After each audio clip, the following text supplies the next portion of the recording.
Bonjour et bienvenue. Aujourd'hui, on va parler d'une peur que beaucoup de coloristes connaissent.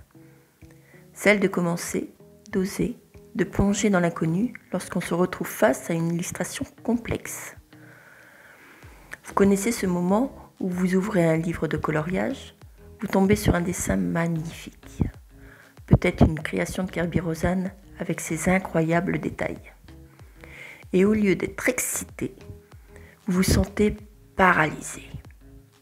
Vous vous demandez, et si je cachais l'image? Et si je choisissais les mauvaises couleurs? La bonne nouvelle, cette peur est normale, mais elle ne doit pas vous empêcher d'explorer. La peur de l'inconnu est une réaction instinctive. Elle est liée à notre cerveau qui préfère éviter les erreurs et rester dans un cadre confortable. Appliqué au coloriage, cela nous donne une hésitation, un doute. Dois-je vraiment commencer cette illustration? Mais le coloriage n'est pas une science exacte. Il n'y a pas de mauvais choix, seulement une interprétation personnelle. Chaque couleur ajoutée est une expression unique. Pourtant, nos peurs nous font parfois croire que nous devons respecter des règles strictes, que nous devons colorier comme des professionnels, que nous devons faire parfait. Mais parfait pour qui? L'une des raisons principales pour lesquelles nous hésitons à commencer un coloriage est la peur de gâcher l'image. Face à un dessin magnifique et détaillé, comme ceux de Kerby Rosanes, il est normal de ressentir une pression. Nous avons envie que le résultat soit aussi beau que dans notre imagination.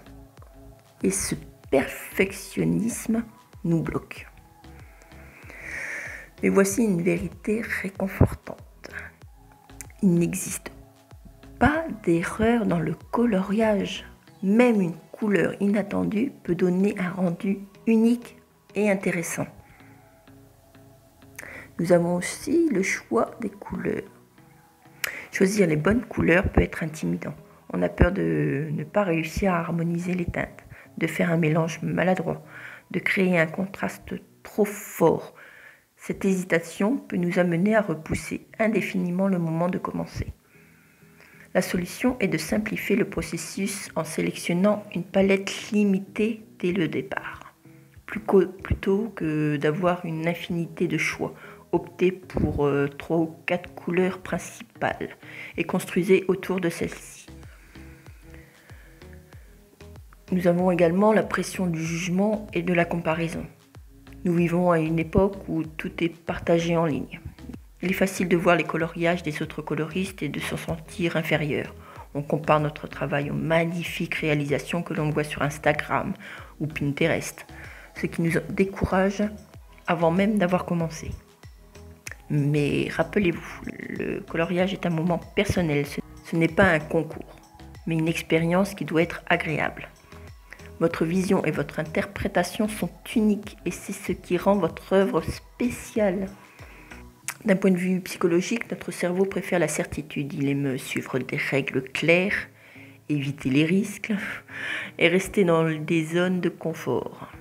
Lorsqu'on commence à colorier, on est confronté à une toile vierge où tout est possible. Et c'est cette liberté peut paradoxalement être effrayante. Pour contrer cette peur, il est inutile de changer notre perception. Plutôt que de voir le coloriage comme un défi, voyons-le comme une exploration. Il n'y a pas de bonne ou mauvaise façon de faire. L'important est d'oser essayer. Expérimenter et prendre du plaisir. La peur de colorier vient principalement du perfectionnisme, de l'angoisse du choix, de la pression sociale, de la peur du définitif. Mais en changeant notre regard sur cette illustration, en apprenant à lâcher prise et en acceptant que chaque coup de crayon est une expérience, nous pouvons nous libérer de ces blocages et nous reconnecter à notre créativité naturelle. La première étape pour surmonter cette peur est de changer notre regard sur l'illustration. Plutôt que de la voir comme une épreuve, voyons-la comme une aventure. Ne vous mettez pas la pression avec toute l'illustration. Testez des couleurs sur une petite zone avant de vous lancer dans des éléments plus grands.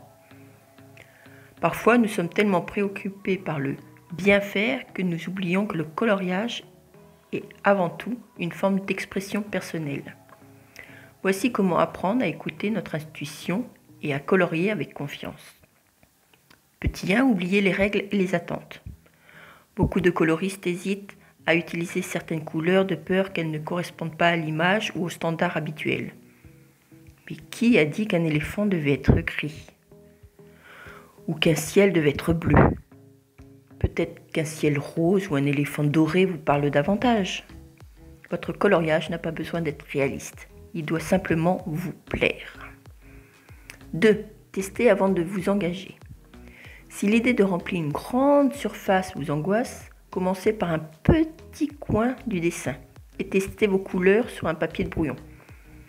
Essayez différents mélanges. Regardez comment les tons s'accordent entre eux. Petit à petit, vous développerez une confiance naturelle qui vous guidera vers votre choix de couleurs. 3. Écoutez vos émotions et votre intuition. Les couleurs ont un impact sur nos émotions. Si un dessin vous inspire un sentiment précis, laissez ce sentiment vous guider. Vous ressentez de la sérénité? Peut-être que les couleurs douces et pastels seront idéales. Vous avez envie de quelque chose de dynamique et puissant? Pourquoi ne pas explorer les contrastes et les couleurs vives? 4.